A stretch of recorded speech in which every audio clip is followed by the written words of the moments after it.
Yo, what's good? It's the press release. I'm your host, Pro Bowl wide receiver Allen Robinson, back with my co-host, Super Bowl champion Prince Amukamara. What's up, man? You just said you got back from Cuba. You could tell us a little bit about your. I ain't telling much, but yeah, was with this company. They bring NFL players to say what's up to the troops, kind of build morale, shake things up a little bit on the base, because when people are on the troops, sometimes they don't get to go home, so sometimes they don't really see. So it's kind of like bringing home to them a little bit. Exactly, yeah. Okay. So we That's did a lot of what's up. That's football what's up. camps. Shout out a to lot the of troops, man. trenches. 100%. That's what's up. That's what's up. Well, Gitmo, Guantanamo Bay, G-Bay. Wow, that's a pretty high profile place. Yes, it is. But we're going to get right into it, man. Weekend temperature check, NFL and college, man. First up, I mean, we have to talk about the University of Michigan. Yeah. Obviously, we're not going to dive too much into the Sharon Moore situation. I mean, everybody has saw and heard, what happened with that and what has gone on. But as far as Michigan and where they're at right now as a university, I mean, being very, very late to the coaching carousel. Obviously, there's a number of coaches who were in the mix or high-profile coaches who already took jobs of guys that were being promoted from position coaches or coordinators to head coaches, and also head coaches who have further solidified themselves with extensions. I mean, where do you kind of see Michigan going from here? Do you think they'll be able to get somebody in the college mix or NFL? Well, it is tough. And I mean, the timing of it was crazy. I mean, signing day I think was a week ago before it happened, so they got all the recruits. But signing day, when you have a coaching change like that, the signees are able to be released from their letter of intent. Wow. Okay. Which I just became aware of it. Obviously, I follow Penn State, so I saw a lot of Iowa State guys have been released from their letter of intent, and their recruitment opens back up. Gotcha. So they can. I don't know what the window is like. I know college football, the timing and stuff like that is a lot different now, but it does open up. So I even saw some guys saying that they're monitoring that as far as some of the signings with Michigan. I don't know if anybody has backed out yet or if they've kind of, released them from their letter of intent, but I do know that that's a possibility. So you have to try to, which is why everybody's saying for Michigan now, they're up against the clock. Yeah. Because you don't want to go too long because guys are going to start to be released from their letter of intent. Wow. Well, yeah, no, that's new knowledge. Thank you for that. But I think I heard Braylon Edwards speak about this a little bit. I don't know if he's looking to be a coach, but I feel like he would be, a great candidate for it. And in saying that, I think they need to hire someone who embodies what Michigan's about. So I think they need to hire within that family. I feel that. Like that. I feel that. It's very interesting to me because I think college football right now, I heard somebody talk about just kind of the brands of different schools and how big they are. To me personally, I think that the brands right now of college football matter the least amount that they've ever mattered. And I said that even when we look at the college football playoff, you have your JMUs in the playoff. Yes, Tulane in the playoff. Yeah. You have a Vanderbilt who was a top 15 team quarterback in the Heisman race. Yeah. You have Indiana, same thing. They're the number one team in the country, quarterback in the Heisman race. And I say these things because I think it's a lot more about NIL and coaches. When you back in the day when it was when you and I were in college, when all you got was a college education and the ability to play for a university, the prestige of that university mattered a lot. 100%. Based on you playing for that university, post-football. And not to say that, again, obviously Michigan has a phenomenal alum association and connections. I mean, it's the University of Michigan. Yes. But I think to where that factors in to college athletes right now is not as high as it once was. So you can't just bully and say, hey, we're SC or we're Alabama. Exactly. I mean, even look at USC. Yeah. Like for us coming up, USC was like – that's why I bring it like up. The cream of the crop. Cream of the crop. And now when you look at where USC is, I mean, they're really trying to reinvent themselves a little bit. They haven't been relevant like that in quite some time, especially during this NIL tenure. Obviously, I believe they finished signing day with the number one recruiting class this year, so they're looking to do some big things. But that's my whole point. When you look at the Michigans of the world, the USCs of the world, and right now, as far as what that brand means and how do you kind of I think that's just something is coaching and NIL. Yeah, And I I think agree we with saw that a lot because you see teams and players going to where the coaches are, and you see guys going to where the money is. A lot less, than the brand. I mean, it's Michigan. They're with Nike. You would think it would be, easy as far as what they're doing. But again, John Harbaugh left. You get a new coach in there, and now they're kind of, in limbo. So it's going to be a pretty interesting and kind of fascinating situation over the next the remainder of December moving into January as far as who they're hire. I could see an NFL guy coming. There's a lot of smart and great coaches in the NFL that have coordinator type positions, But we saw the Commanders guy get hired. Shout out to Andrew Luck. Andrew Luck hired him onto the Stanford as a head coach, and I feel like you'll see a lot of that. You can see a lot of that crossover. I mean, especially with the timing right now, because I mean that's kind of the only.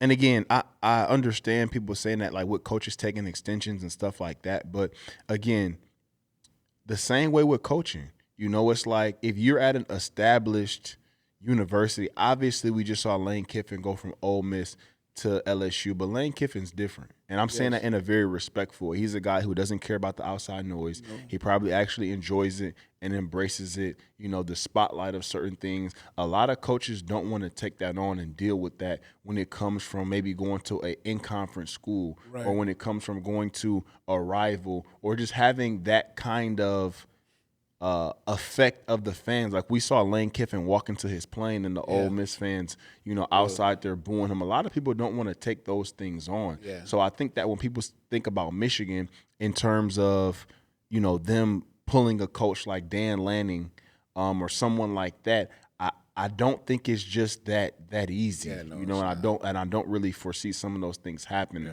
when you're at a school like Oregon. Yeah. It's not like you're going to okay, I want to live in Southern California, so I'm going to go to USC. Yeah. It's going from Eugene, Oregon to Ann Arbor, Michigan. Yeah. The state of where college football is at right now, I would say that will be pretty equal. Obviously, Michigan is more historic, but we just talked about the school prestige being a little bit lower on the totem pole for people involved in athletics right now in college. Yeah, and as you're talking, my wheels are spinning right now. Guys that are coming up in my head are Urban Meyer, are John Gruden. I mean, I don't think John Gruden is done. Like, I think everyone keeps I think everyone has their opinions on him, but I don't think he's done, and I think he would be a great coach. A sleeper that came up in my head right now. We gotta make sure we clip that for socials. That's gonna be a nice social conversation. John Gruden? Yeah, to Michigan. A sleeper that's in my head right now is Chip Kelly. Come on, man. First of all, cooked. What I'm saying is this: he's available. He's available. He was a national champion. Michigan and the University of Michigan, and to how they are. Michigan views themselves as like Miss America, and they're not gonna go for a fired Chip Kelly who just came off the stint that he came off with the Raiders. Yeah, but what about the stint he had with Ohio State? That was some time ago. When I say some, that was 2 years ago. Yeah, but everything is relevant to now. He's coming off of a job where he was fired, right, and so on and so forth, and didn't have the greatest. So it's like if you're a Michigan alum, right, and you're a booster or something like that, and you're in the mix of the coaching decision. Tom Brady, Raiders. I think which is exactly why he's not going to get the job. Tom was around. Tom saw and heard. He probably was a part of him being fired, and soon he was very close to that. All right. So, like I said before, Michigan is like the older chick that's like Miss America. Gotcha. That's like, you know what I'm saying? Like they got standards. Yeah, like back in my day. Yeah. Even though they won the national championship relatively recently, but I'm just saying that the landscape of college football has kind of significantly changed a little bit since then. Granted, they were kind of a part of the changing of the guard when it comes to college football, but even since then, I feel like it's a lot different. And I say that just when you go look at the college football playoff itself. You have Texas Tech in the mix, you have Tulane, you have JMU, you have Indiana. Ole Miss too. Ole Miss. Not like they were always BYU was on the cusp of that. So when you look at the teams that are in the mix, Vanderbilt, I think right now is ranked maybe 13 or something like that, right outside of the college football playoff. So I think when you look at all of that and when you factor all those things in, it is a little different as far as, the changing of the guard. Right. Now, I spoke to this earlier this week, but of course, since we're on college football, I have to mention it again. What a phenomenal hire by Penn State and Matt Campbell. It is. I approve. And I'm looking forward to what he's going to bring to the table. Like I said before, I've heard nothing but phenomenal things from the players that he's coached, that I've played with and been around. Some of the NFL guys, man, I've heard nothing but phenomenal things. So I'm excited for the state of Penn State.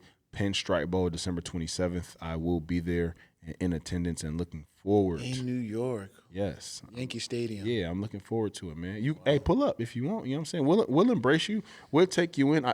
Is Nebraska playing in the bowl game? We are.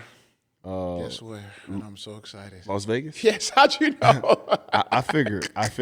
Something just told me. Okay, well, you'll be out on the West Coast. On the 31st. Yeah, and I'm also be at the Raiders-Giants game. They play the 28th. Okay. Also, too, man, we gotta. This would be a great year coming up to go to Penn State spring game and take the press release to Penn State. That would be fun. New energy, Matt Campbell. Give you a chance to see the you guys sell out spring? Yeah. Okay. Give you a chance to see what all the hype I do is about. I want to see. So that would be nice. So December football, urgency versus fatigue. And I say that because how do you come up with these? Just some of the names that come to mind for me when it comes to urgency is the Chicago Bears, the Green Bay Packers, the Detroit Lions. When I think of fatigue, Steelers come to mind for urgency as well. When I think of fatigue, I think of Baltimore Ravens, Philadelphia Eagles, Kansas City Chiefs, Dallas. Dallas a little bit, because it's so interesting, man, because it's such a long season. So you see some teams. It's like I say this all the time. It's like a roller coaster ride for I don't know people who out there who do or don't ride roller coasters, but it's like the beginning of the season you're going and getting to the top. Then you go down with the you have the thrill of the roller coaster, and then you're still finding your groove, and it's a lot of still ups and downs. But it's about the mental stamina. When I think of fatigue, as far as being locked in each and every week. I also, to add to that, I also think there's a thing, and you could probably hit on it more, but about peaking too early. Definitely. You never – and I say that because, and it's so interesting because I think the last time the Philadelphia Eagles lost 3 straight games was 2023. Gosh. And I believe they went to the Super Bowl that year. Yeah. And they lost almost the same exact weeks. They lost like week 13, 14, and 15. And so not to say that they can't make up from that because I think they have everything in their building, coach-wise, player-wise, of any team to be able to kind of shake back from some of the whatever they're going through right now. I think it's them because player-wise, I think very highly of their team, coaching staff. Obviously, Vic Fangio. Right. I'm a big fan of Nick Sirianni. That was a place that I almost signed with at a point in time in my career. But like you said before, man, it's you don't want to peak too soon. Yeah. You never do. And I think I'm not to say that the Eagles did that, but the Eagles started off hot, extremely hot. But I think you kind of want to be like, when I think of teams that are hot right now, like we talked about, Carolina Panthers, Houston Texans. The Chargers even. The Chargers are starting to heat up a little bit, even though they're banged up. The Houston Texans, wow, yes. That defense is playing lights out, man. And we've talked about what defense means in November. Yeah. Because you get some of these games and some of these teams, like when you look at Chicago Bears game this week, I think they play against the Cleveland Browns. And it's going to be ridiculously cold in Chicago. I've played in Chicago in December. Yep.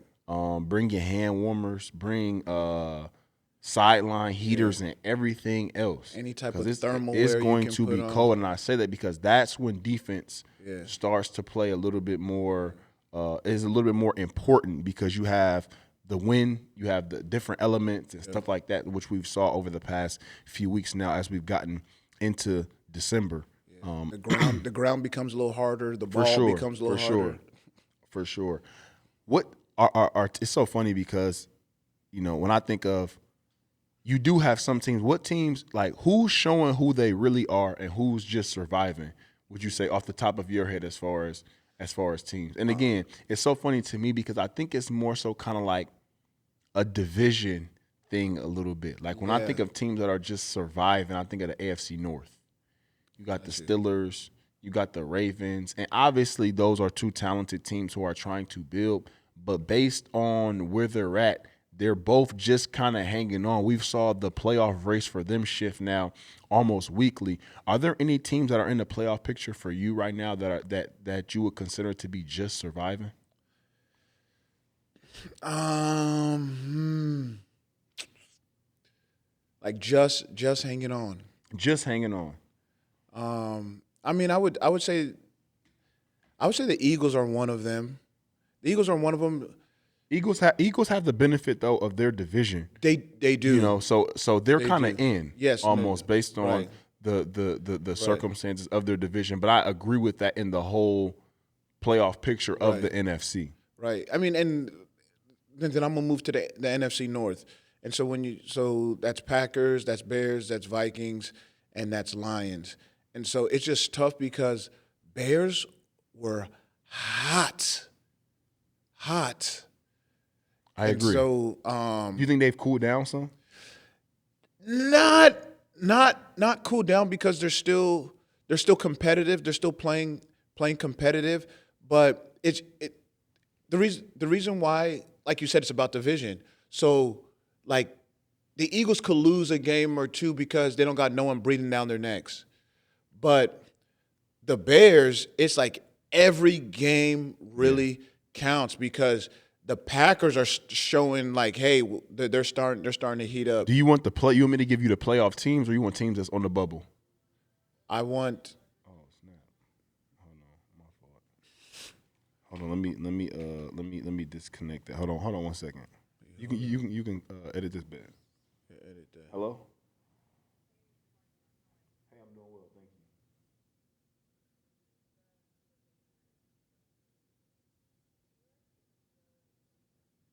I haven't spoke to Joe yet. I'll once we put in the request, then I'm sure we'll have a conversation about it. But I haven't spoken.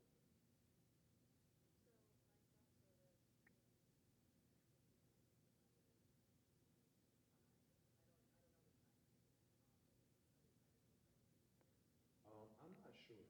I'm not sure. If you could check with Tom, and he'll be able to get all that to you, just as far as the timing of everything. But I'm not 100% sure on that.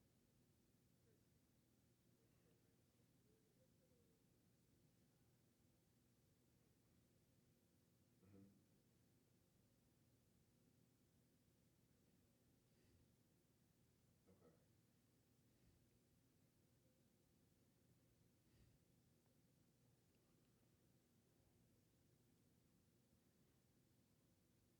Okay. Okay. And yeah, and if you could, yeah, and I haven't told Joe about that. So if you could, just let Tom know that as well, because obviously that's something that's kind of significant on our end, and you're talking about a 7 to 10 day difference. So if you could just let Tom know that, then I think he would be very understanding of that, and just kind of, for tax reasons and stuff like that. I don't think that would be an issue. Okay. Yeah. Awesome.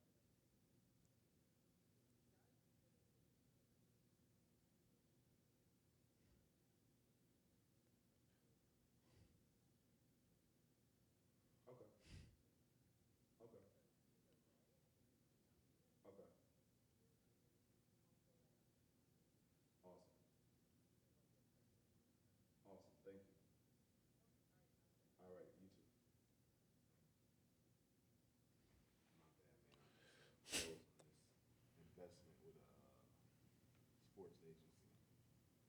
I mean, you close on an investment with a sports agency. I'll tell you. We'll talk after. All right. So where were we at? Okay. So It's just teams that are getting. We're so gonna give me the playoff picture. so in the playoff picture, you just spoke to how hot the Bears were. And and I don't want to say they're not hot anymore, but obviously they were on a nice little win streak and run. I forget how many games they had. Bro, they were number 1 in the NFC. They were, and like we said before, I mean, obviously you have divisions and conferences that are very, very competitive, but I think the NFC in particular has been extremely competitive. I think for the AFC, you've had just a little bit more, I guess, locks, if you will. But right now, breathing down the Bears, I mean, you have the Lions who are on the bubble, Tampa Bay Buccaneers now who are on the bubble, and then you have the Cowboys as well, but they're sitting a little bit further behind at 6-6. And then on the bubble in the AFC, you have the Colts, the Ravens, and the Chiefs. Ravens and Chiefs both sitting at 6-7, Colts at 8-5. God, and now they got and Texans are 7, so the Texans are in as of now.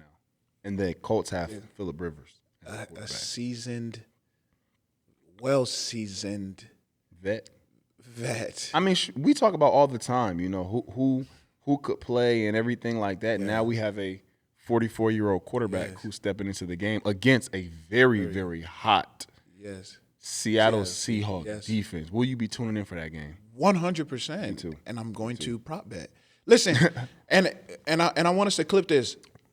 Not only do I think Colts win, I'm willing to bet that is this crazy that Phillip Rivers throws for 200 yards and 2 touchdowns?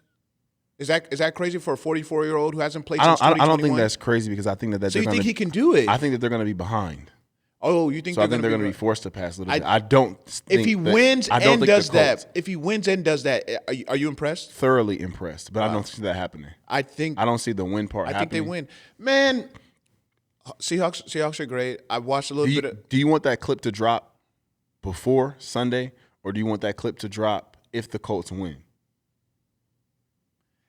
I'm confident enough that I want it dropped before Sunday. Okay, so hey, Andy, if that's something, I know you have a busy day today, but if that's something that we can, I mean, yes. I mean, just clip this. Where's my 9 o'clock? I don't even know what that means, but wherever. What time is it? It is Saturday, 10:10 Eastern Time, a.m. The Indianapolis Colts will win. Phillip Rivers will have 200-plus yards, 2+ touchdowns, and at the end of the game, his end-of-the-game interview, he's going to thank his wife, his kids, and everybody. Cliff it. I'm telling you. I like it.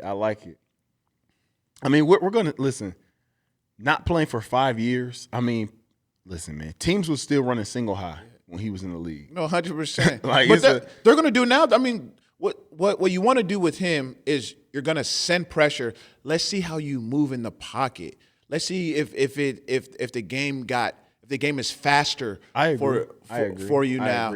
And so, and I'm sure he did. He's done a lot of simulations in practice with the Colts, with them just running a whole bunch of different stunts. But it's different. No way to simulate getting hit. You can't. And people, you know how it is in that pocket in practice, man. Nobody is really allowed to get close to the quarterback. You know, so. I agree. Now, I'm curious to get your opinion on this as well. Momentum versus matchups. Right now, at this time of year, what matters more?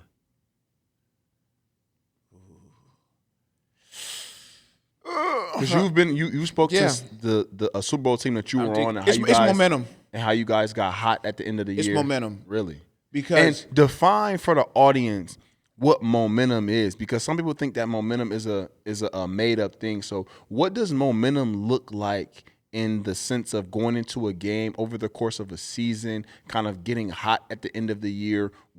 How would you best define what momentum is in that way? So I would say that our year in 2011, we didn't care who was in front of us. Everyone believed, everyone was playing together, and everyone was playing their best football. Everyone was just striking at the right time. So I remember we went down on the stretch. We beat the Cowboys. JPP tipped the ball, and then I remember we played the Jets at home. and Victor Cruz 99-yard touchdown after Darrell Revis said in the paper. I never heard his name before. And Victor Cruz was killing all year. 99-yard touchdown, wow. And then he salsa at the end. Yeah, you give us a little. Yeah, you can give us your best Victor Cruz impression a little bit. I mean, you don't got to stand up. You can just. It is break outside. It's like 18 degrees. My hips a little cold. So I can't hit it right now. He said his hips a little cold, aka he a little old. He a little I am old. a little old. I am a little old, but yeah, I am a little old. But anyways, and then we played the Cowboys again. Last game of the season. Didn't care. Like, we won. So it's just all about momentum. You don't care who's in front of you. You just have this undeniable belief that you are going to win. And so that's what I was going to get at. I think that the best way that I can describe what momentum looks like is everybody's confidence is at a all-season high. I don't want to say all-time high, but at the highest it's been of that season. Right. That's the belief in the coaches, belief what's in being called. Because I say that's huge because you don't have anybody second guessing anything. Yeah. Sometimes when you don't have that momentum, you hear a call come in, it's like, man, come on, exactly. man. Here he go calling this again, maybe the coordinator or whatever. But now when you have that momentum, you are, okay, cool, everybody's dialed in. When this play call come in, it's like, all right, let's go. You know what I'm saying? Like, this is the play call I've been waiting for. Yep. Or you break the huddle. It's something that you may have talked about with the quarterback. You know, for me and Mitch, it was all about double moves in Chicago. You know, at some of the time we was in those playoff runs. So in a particular look, what I would do is I would tell Mitch, hey, you know what I'm saying? Like, if I see this single high look, I have a slant back here. I'm gonna give him that look.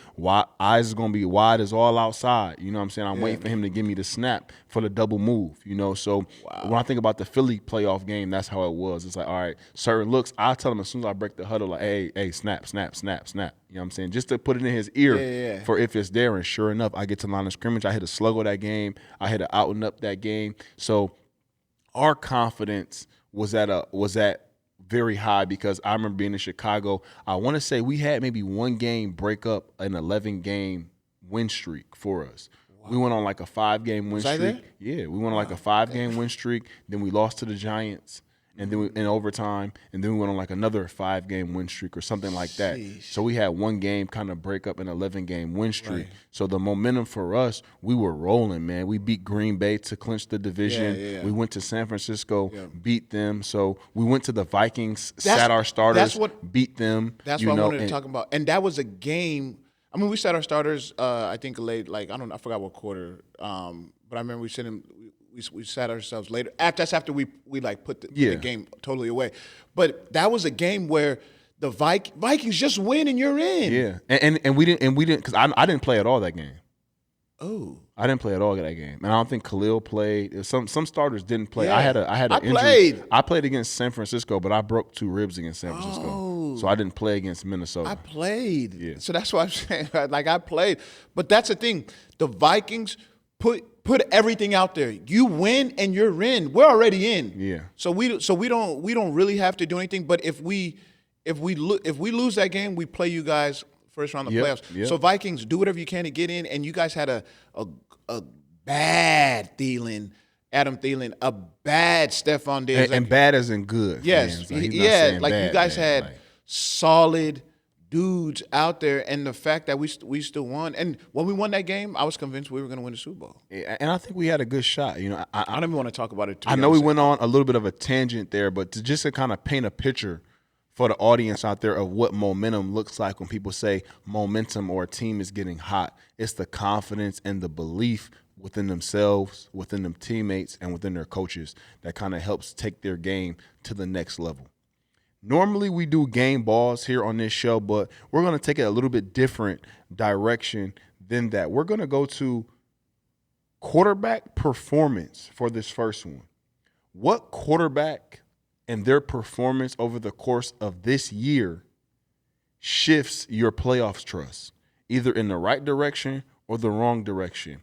For example, you said earlier in the season you spoke to Jordan Love and the trust and belief that you had in him to be able to possibly get the Green Bay Packers to the Super Bowl. Some people would say their lack of trust right now is why everybody's not totally sold on the number one team in the AFC with the Denver Broncos because Bo Nix has been up and down a little bit. So who do you trust, or what quarterback shifts your playoff trust? In a good or bad way? Good or bad? I mean, easy one, like I said. I'll just say this and then jump to another one. But Phillip Rivers, like I think I like to follow storylines, and I think that there's something there. I think. So you think that yes. Phillip Rivers is going to be the guy that gets the Indianapolis Colts from off the bubble into the playoff 100%. race? Am I going to bet my house on it? Absolutely. Who do you not. have them beating out? Because the last three non-divisional winners would be the Chargers sitting at 9-4, Buffalo Bills, sitting at 9-4, and Houston Texans sitting at 8-5. So you have the Indianapolis Colts. I've been winning three out of those 4 games. No, I'm saying those are the teams that they have to not. Those are the teams that are in front of them, not that they play those teams. Okay, got you. So and the fact that you would have them beating 3 out of those 4 teams is even more wild. No. I thought you said that's how. I thought you said that's the games they have left. If it was, I would have them at home come wild card weekend if they had those 3 teams left. So you're a big believer in Phillip Rivers. I just like storylines. I like storylines. For example, again, this is off topic. For example, COVID. Where was the Super Bowl? Super Bowl was in Tampa. Okay, who won? I mean, that's okay. Listen. Different, bro. Listen. That's I think the kids said like, let him cook. Okay. I don't know what this is. 2021. Where was the Super Bowl? L.A. Who won? Stafford. Okay. Thank you. So what I'm saying, and then 2022. The Super Bowl ain't in Indianapolis this year. I understand that, but what I'm saying is it's just a storyline. It's just a storyline. There's connections. You just try to find something, and I like a 44-year-old who just got off the couch, and it just takes him. He might not win it for them, but I think he'll take them far. All right. So I'll take this a little bit different direction. It's a couple ways that I'm gonna take this based on. So we get his love and appreciation for Phillip Rivers, obviously. Yeah. So out of these quarterbacks, who do you think moves the needle the most over the next 8 weeks or so? We'll go AFC first. Bo Nix, Drake May, Trevor Lawrence, Aaron Rodgers, Justin Herbert, Josh Allen, or C.J. Stroud. Aaron Rodgers and C.J. Stroud. Got you. Yes, C.J. Stroud. And you're talking about in a positive. Those way. They have like the biggest X factor Yes. to their teams as far as being able to create a higher ceiling for them. Yes. Got you. Yes. C.J. Stroud, since he's been back, just been playing great football. Obviously, he has a defense that complements that and that helps him with that. And Aaron Rodgers, he's had this thumb, but I mean, he looked amazing against the Ravens. He played well. Him and DK's connection was very strong. Yes. They hit on some back shoulders, down the field plays. I think it was the first time they had some of those kind of big gains or big chunk plays in some time. So I'm gonna now shift it to the NFC. I'm gonna remove Matthew Stafford from this conversation because I think that's a very easy answer. So among these teams, how do you feel about the quarterbacks? Jordan Love, Jalen Hurts, Bryce Young, Sam Darnold, Brock Purdy, Caleb Williams, Jared Goff. And they're sitting at 8, they're sitting at 7-7, but I'll throw Baker in there too. Yeah, I know. Yeah, I want Baker to be. They're struggling though. They've been struggling. I'll say Bryce and Baker. Really? Yes, in a positive way. I think that no love for Sam Darnold or Brock Purdy. Well, what I'm saying is, I think how I'm looking at it, I think that like they're okay. Like they're like I don't have a problem with them. Like I feel like they're gonna do what they're supposed to do. But Baker and Bryce, I think the team depends on them more. Gotcha. So they go as they go. So if Bryce is on, they're in. If Baker is on, they're in, and that's a tight race. I mean, we saw Tampa Bay fall, like they fell to the Saints, and then you fall to the Falcons. Those are 2 conference games, and those are against teams that you're I would say better. You are better than on paper, 100%. And I want to bring this person into the conversation because I followed them a pretty good amount, and Jordan Love. And I say Jordan Love because I had a conversation with one of my colleagues a few weeks ago, and I said that the connection that could really spark the Green Bay Packers building some momentum going into the new year, going into the playoffs, is Jordan Love and Christian Watson. And I say that because Christian Watson is one of those guys for Jordan Love who will be able to allow Jordan Love to kind of turn his brain off a little bit and just play. Meaning I can hit him for a slant, that's a big play. Jordan Love is a phenomenal he's very good at ball placement when it comes to throwing the rock. Christian Watson is a person down the field, over the shoulder, back shoulder. He's a person where Jordan Love can specifically just be able to use his brain and skill set to do what he does best, which is put the ball in a very good position for one of his guys to make plays. And I think as that connection grows, I think 100%. they'll be able to take it to the next level. Because, I mean, when you look at this list, obviously among the playoff teams, I mean, when I look at these, the all 7 teams that's in the playoffs right now in the NFC, I think the best connection is Matthew Stafford and his receivers. Yeah. Because both of them, obviously, God. they have a phenomenal Devontae's connection. having, when you think about the Eagles, I mean, offensively and continuity-wise, hasn't really been there. I do like Bryce Young and T-Mac's connection, but, I mean, that's still kind of – so I would put the Rams up there, Seattle Seahawks, Sam Darnold, Jackson Smith, and Jigba. And then the next, I would have to say Jordan Love and Christian Watson as far as one that's heating up right now of the teams that are in the playoffs. Wow. And this is a very good segue into are we witnessing a changing of the guards at the quarterback position? And I say that because obviously you have Stafford in the mix. So again, we're gonna eliminate him because he's the clear-cut Hall of Famer, him and Aaron Rodgers, of all the teams that are in the playoffs right now. But when you think about over recent years, you have Patrick Mahomes heavily in the mix, Lamar Jackson heavily in the mix, Josh Allen heavily in the mix, Joe Burrow, and Dak Prescott. And now when I'm looking at in the hunt, you see Bo Nix, Drake May, Trevor Lawrence, Bryce Young, Jordan Love, Sam Darnold. These are all the teams, and Caleb Williams. These are all the teams and quarterbacks that are in the mix right now, which is a little bit different from the teams that we're accustomed to. Obviously, the theme over the past couple of weeks has been the Chiefs dynasty being done. Obviously, the Baltimore Ravens haven't played their best. So are we seeing a changing of the guard? And I say that because you have 2 pretty young quarterbacks with Bo Nix and Drake May, and they have the top 2 best records in the NFL. Yeah. Yeah, I think just like you said, how in college football it's about the head coach and NIL and not necessarily the team or the tradition of the team. I think in the NFL right now, I think it still says that it's still staying the same. It's head coach and it's quarterback, and so it is going younger. I mean, I think they put out a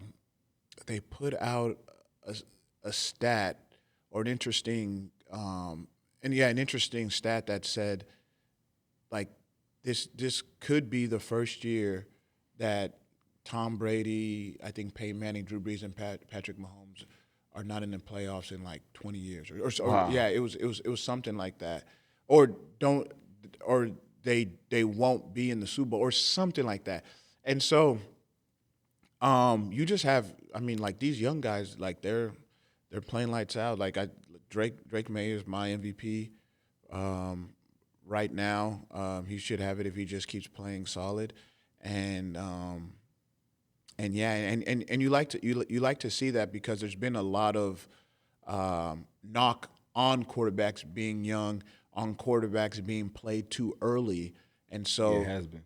for these guys to kind of get it figured out, and I'm gonna credit their coaching too, but I think they're starting to change that narrative. And now that we're kind of, heading towards playoff time, one of the biggest things with playoff time, obviously we spoke to momentum, but now let's go to the other side of that coin and talk about matchup. I'll say give me your top 3 players right now that are in the mix of the playoffs that are matchup proof. And I say that because NFC or AFC? both. Okay. Yeah.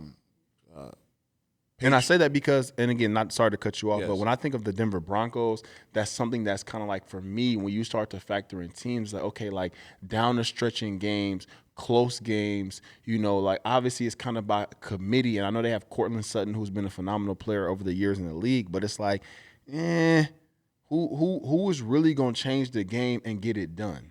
Right. I say Patriots.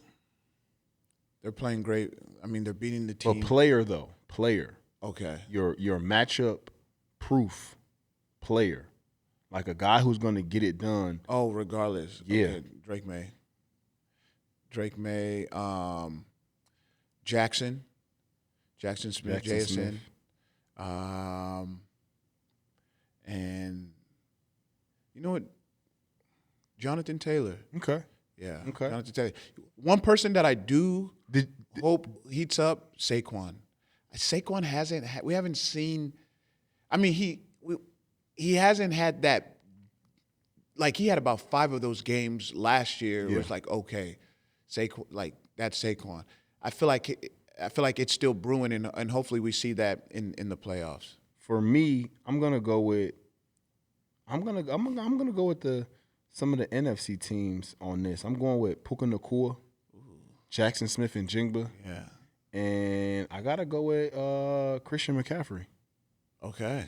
I think he's playing. I think he's playing phenomenal. He's run like game and pass game. He always has his hard hat on.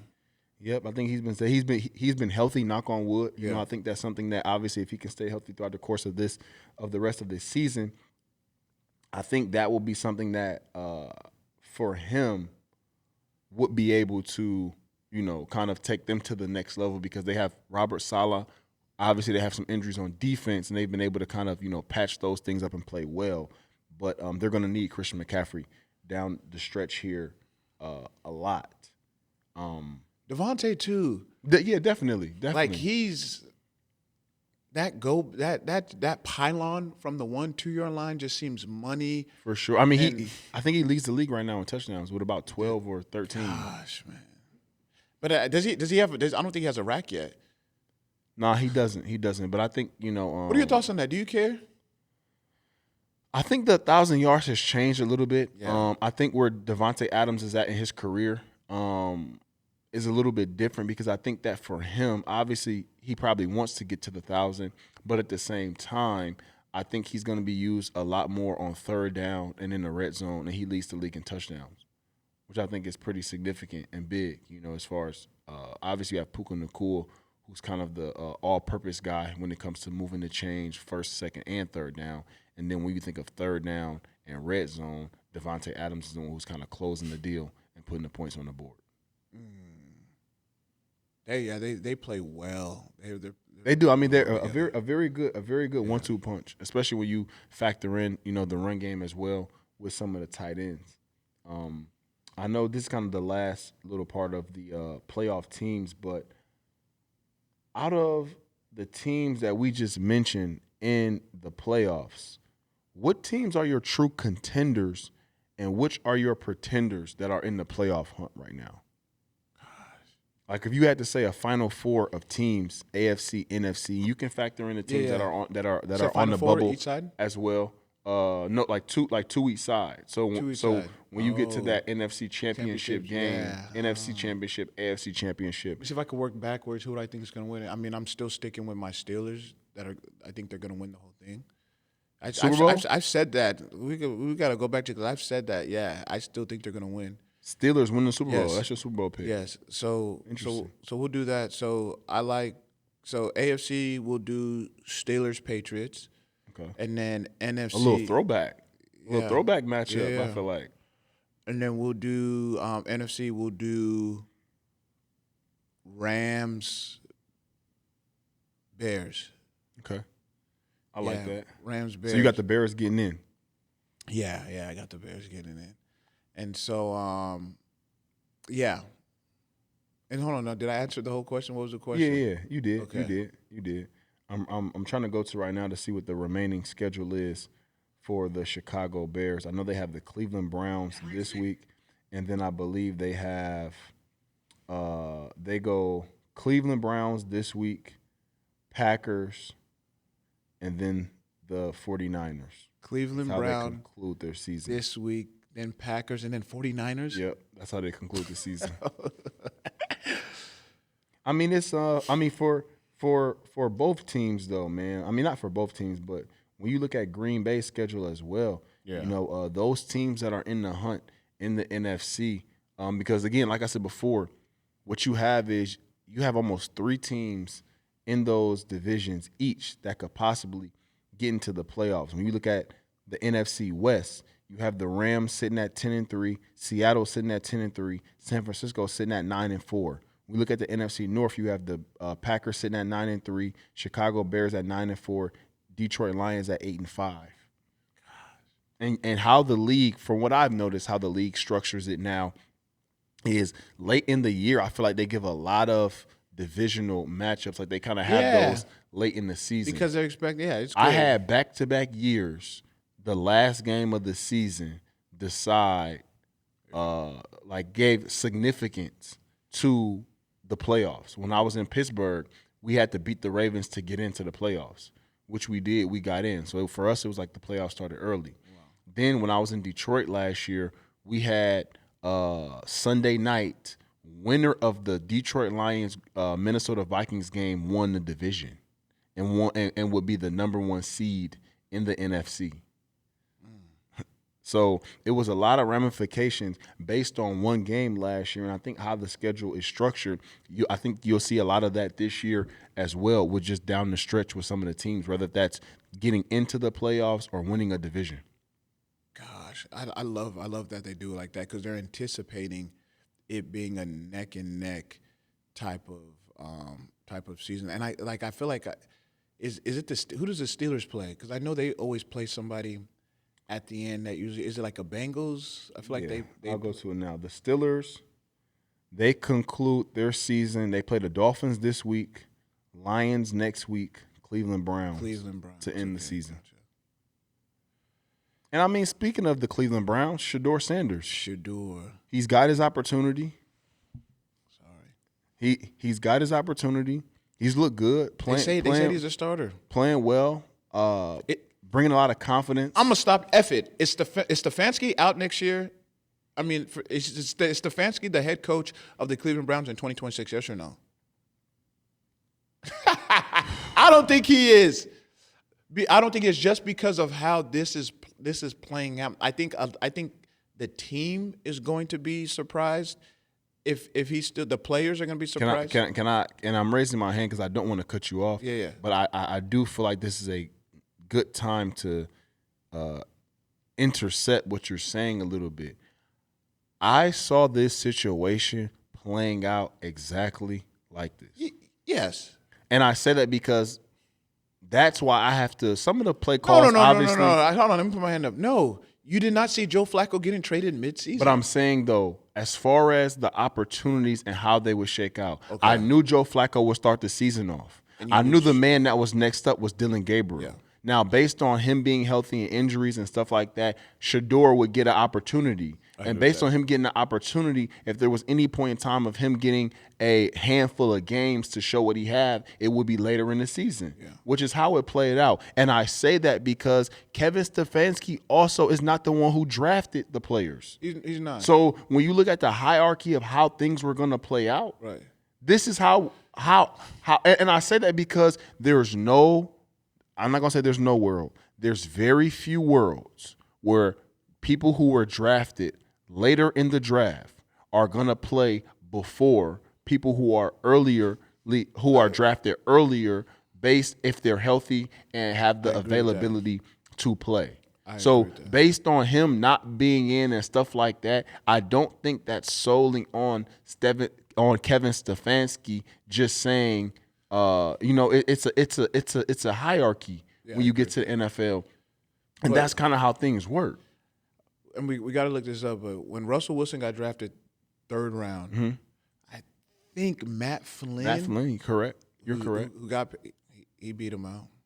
He was 3rd. That's true. I mean, my thing is, you're going to be able to find the same way that Drew Bledsoe got hurt, Tom Brady played. We never heard of Drew Bledsoe again. Yeah, true. So there are going to be anomalies of things that happen. Plus, we're not talking about 2 drafted players. Yes, we're talking about a player who signed, who had very minimal film and evidence of what they could do, and a player who was drafted in the 3rd round. Oh, you talking about Matt? Matt Flynn. What do you mean? He threw 5 games. He threw 1 game. He had 5 touchdowns. Yeah, against the Detroit Lions, he played well and got a contract off of that. But what I'm saying is the sample size of who he actually is, as opposed to a person like Russell Wilson at that point in time when you look at how many starts and stuff he had and so on and so forth.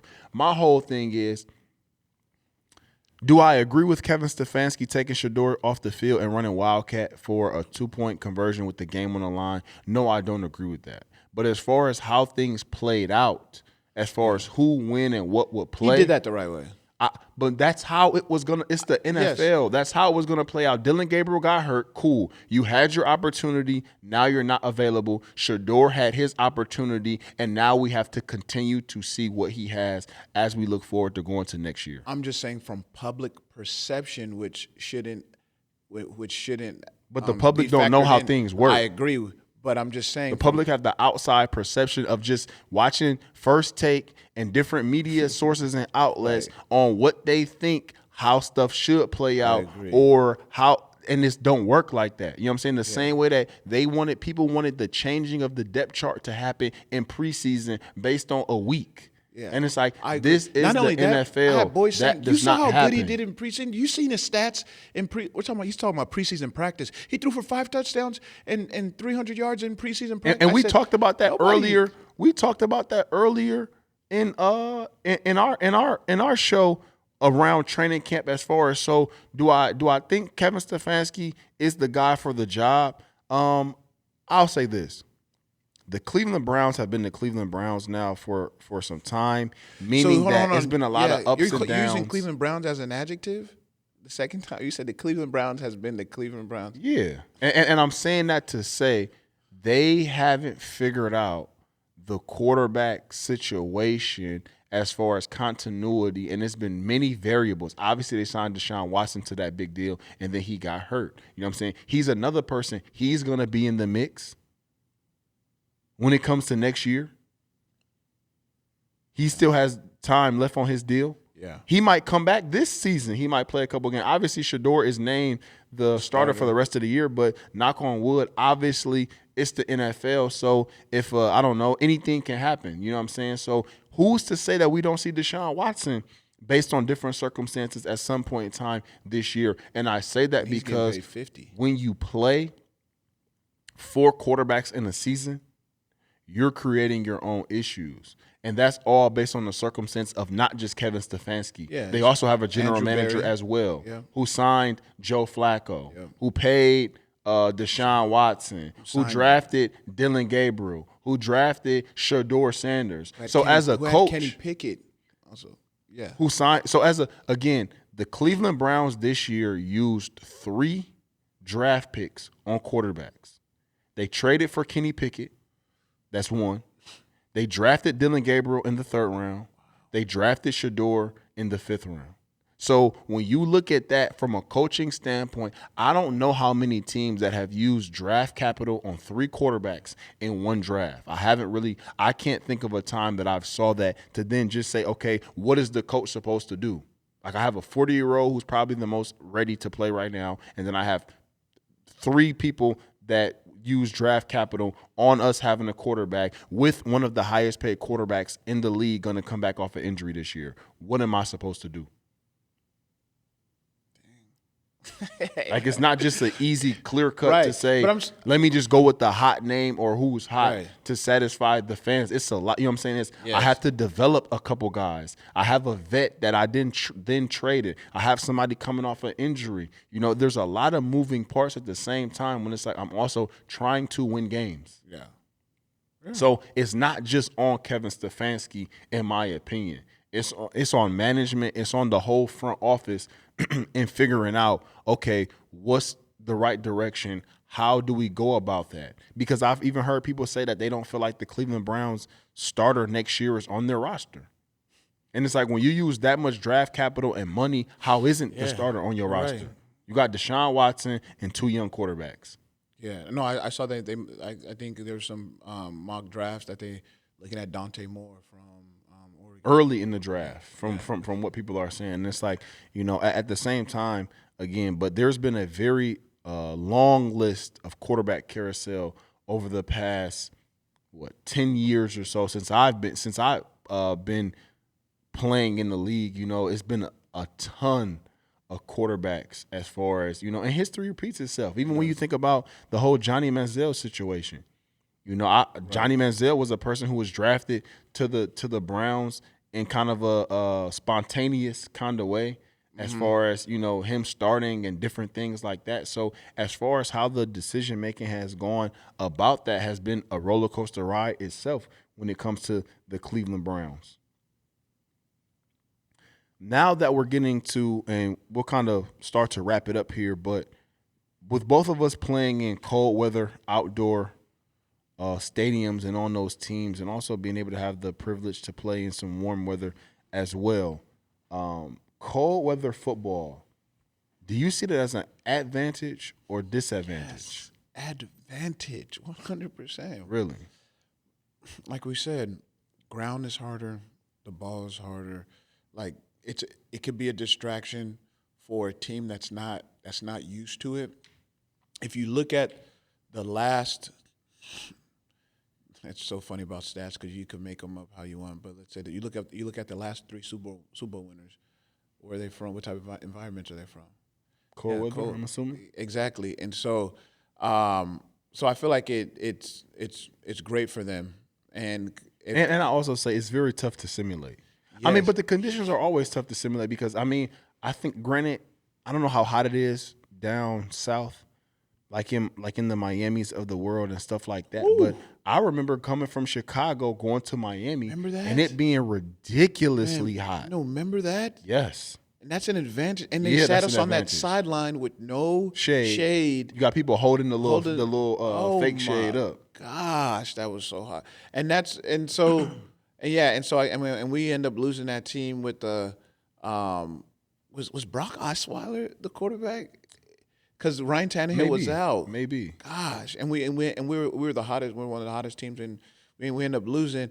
But yeah, I still think it's cool just because you, like you said, you can't simulate it, and it's and I think as a defender, it's an advantage. But I also say this because I think it can be a disadvantage. Right? How so? If you're playing against another cold weather team and it's the elements are the elements that day, and they have a better run game than you and run stopping defense. Yeah. Now you're resulting in trying to pass the ball, doing doing all these kind of plays that I guess that you want to run that you kind of have to. Yeah. Based on the elements. So I've played in cold weather my entire life, so I was kind of used to it. It really didn't. It really wasn't a factor. Are you a sleeves to guy? me. No sleeves. No sleeves. And I say used to it, but you don't never really get used to it. Yeah, you don't. It never really gets fun where it's like every time you get out there, you got to mentally prepare all week to where it's like. But I had a little bit of a cheat code late in my career as far as what I would do when it would get cold. You'd rub something on you? No, so I would sometimes I would wear I would cut my sleeves off. Yeah. But I would wear like a sauna suit and some thermals to kind of be able to keep my body temperature warm and hot. What I would also do is I'll put some of that red hot. When you rub something. I'll put some of that red hot on the hammies, low back to just kind of keep your internal temperature hot. Because I will say this though, you put that red hot on, bro, them heated benches get hot. Oh, yes they do. Them heated benches get hot, bro. We used to have that flame blower when I was torpedo. Yeah, we used to have that flame blower. I think that's what some of them call. Tom Brady, I heard would wear a surfer suit, like a wetsuit. I hear. I think Pat O'Donnell, our punter, I think he would do that too. He would do that too. Yeah. Wear a surf suit. Yeah, it just keeps everything, like you said, inside. I heard about that, but I didn't know how much I'll be able to. Yeah, You know you'd be able to like, move. I gotta get Yeah, you got busy some out twerk. there on the line. Hey, chill, No, chill, you gotta have chill, some, bro. not twerk. You gotta have some torque. Okay, there you I'm go. tripping, There you go, bro. Hey, You gotta have some twerk, some hey, torque. some torque. He meant Yeah, out some there. torque. For all the TikTokers and whatnot, torque. Torque. Not that this matters, but who do you have winning Sunday between the Giants and Commanders? Giants. And I say that because you're going to the game. I am going to the game. I may also go to the game. I'll let you know this afternoon. But you got the Giants winning. I got the Giants winning. Yeah, Jackson Dart. I mean, he seems like a kid that's just lively and that just loves football. And How important are these final few games for the Giants? Do you think they're meaningful or meaningless? I think it's meaningful for the player and for the team. Here's why. For the team, draft, right? As a GM, I still have to think about this, about the unintentional tanking. As a GM, I'm probably thinking, gosh, I do want Right now, they're in line for the number 1 pick. So that's what I'm saying. And so, but as players, we don't care. We don't care what your plans are, but because I might not be a part of your future plan, so I need to put out great film. So that's what I'm saying. Show the eye in the sky. Exactly. You're being evaluated every single time you are on the field, whether you're hurt, whether you're losing. It doesn't matter. Other teams, scouts, they want to see how are you responding and how are you finishing. So players, we're going to put our best foot forward. Also, we have incentives. I mean, I want to talk about this. Stephon Diggs, I think I saw, had about $1.5 million worth of incentives that he can get based on the last few weeks. Catches, yards, and maybe like touchdowns. No, I think maybe they had like a team incentive, maybe like a NFC. If they win, AFC Championship. I know. Or something like Saquon has that, and I want to talk about. I want to put that on the docket for next week. Because I had some incentives easy. I never had them, but I had them in Jacksonville. Did you get them? Yes, I hit them. They're super easy. But I want to talk about it. But yeah, so this is a time where players has incentives that they need to hit. And incentives are something like this, like A-Rob was saying. It could be playing time incentives, right? You just have to play 50% of snaps. It could be yards. It could be 10 wins, whatever. Those can get you an extra 500 or whatever, 1,000. And sometimes your incentives are not only dependent on you. It's dependent on the quarterback. For sure. So like you said, you're looking at Mitch, snap, or whatever. Like you guys know. And one guy that I know who is amazing on this is Baker Mayfield. And we saw that, I think, last year when Mike Evans needed X amount of yards, and that man was feeding him the ball and still trying to win at that. Definitely. Respect to that. And same with the coaches, too, because I've heard Bruce Arians speak in terms of when he was the coach. Like Mike, he heard over the head, said, Mike Evans needs what? He's like, let's get that done now, right now. You know, so, I mean, shout out to those coaches who are aware. And some coaches don't care. Like, they don't care. It's like, man, all right. Yeah. The same reason why when it come time to the nitty-gritty, some players don't care about coaches and their futures. Yeah. And that's just how it is. But at the same time, like I said before, they're sitting at the number 1 overall pick spot right now. The same way that I said last week that I resurfaced and reposted on our Instagram press release page. Anybody want to, if you ever want to look at sometimes and say, why my team making that decision? Maybe the tank is in. You can never rule that out. Right. So to conclude here, biggest takeaway heading into this weekend for you? Biggest takeaway, what do you mean? Biggest takeaway, that could be, I know, because there's another one that I'm going to get to after this, but my biggest takeaway of the weekend, I think, is going to be, this is the biggest game. Obviously, you have a lot of big games, and once you get to this point in time of the year, every game is a big game. But Packers, Broncos this week, I think this has significant playoff implications. So I think it's a must. For the Packers? Yeah, I think it's a must-win game for the Packers. Yeah. If the Packers lose, I'm not sure how that changes the division with them and Chicago Bears. Gotcha. So my biggest takeaway is I'll be tuned in to the NFC North games all weekend, because I know that they have a lot of changing of the guard when it comes to who's in the lead for the division. Got you. Again, you've heard me talk about it. biggest takeaway is going to be Phillip Rivers and the coach. And I'm gonna go ahead and get to the next part as well because I know it's gonna be Phillip Rivers again. Anybody out there, man, press release, man, send this man Phillip Rivers shirt. I'm starting to think he may have got a little bit of stock or something in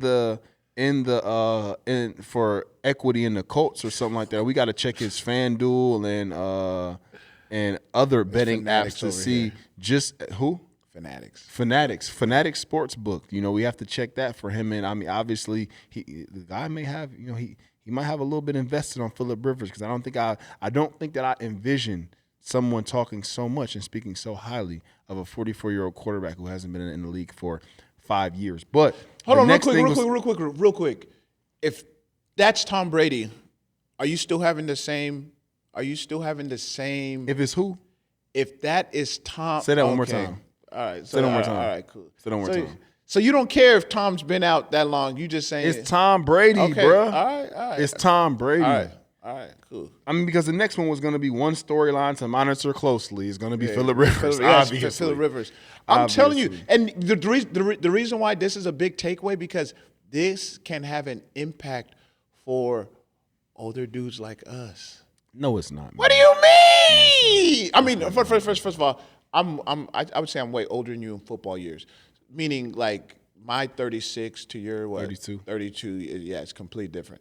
So for guys like me, guys like Sherman, if Sherman wanted to get back, guys like Cam Newton said he felt some type of way, as he should. I'm with him, but Cam, and I'm sure Cam knows that there is a relationship with him and Frank. I would say this. Well, I don't think it's only that. I think that when you start to look at Phillip Rivers is a pocket quarterback. He is, and how he finished. But I would say this to Cam, and Cam knows this. If Ron Rivera was in the same position as Frank, right? Is Frank the? No. Oh my bad, I'm tripping. No, Frank Wright, not the coach. Who's Frank Wright? It was for Stanford. Who's the coach for the Indianapolis Colts? Let me look it up. Is it Shane Steichen? I believe it's Shane Steichen. Because he was from Eagles. Yeah, I believe it's Shane Steichen. I'm gonna confirm that really quick. They do not put that in. All right, let me say that again. You're gonna have to you could edit that out for the guy Andy. Yeah, it's Shane Steichen. Hey, Rob, tripping. Okay, if Ron Rivera was in the same position as Coach Shane for the Indianapolis Colts, Cam for sure would have got the call. Okay, I just think there was a relationship there. Well, Phillip Rivers said he got a call last year when somebody went. Yeah, he did. I forget what that. team it was. Maybe San Francisco or something. I remember. I'm not 100% sure, but he said he got a call last year. I mean, well, all of the outro topics pretty much are going to end up being Phillip Rivers, so we can just kind of cut it right there. That I think everybody is going to be tuned in. I know this guy will tuned in to the Indianapolis Colts this weekend. Let me see who they play. Seattle Seahawks. Oh, Texas. Seahawks. He'll be tuned in to Phillip Rivers and the Indianapolis Colts versus the Seattle Seahawks. Again, the next one's going to be what could change everything by Monday is if Phillip Rivers gets a win and dices the Seattle Seahawks defense up. So we're just going to leave it at this. The ending of this show is Phillip Rivers tune in to the 44-year-old quarterback who hasn't played in 5 years and what he'll be able to do on the NFL field being out for that long. Until next time, hope everybody's having a happy holidays. Go tune in to our guaranteed bets that will be coming out in a couple days to, again, put your parlay together. You hear some of the player props that he has. He has Phillip Rivers getting a win, 200 yards, and 2 touchdowns as well. So those are some things that you can add to the list of parlays when you're building your own parlay. So until next time, I'm your host, Allen Robinson, Pro Bowl wide receiver, Prince Amukamara, Super Bowl champion.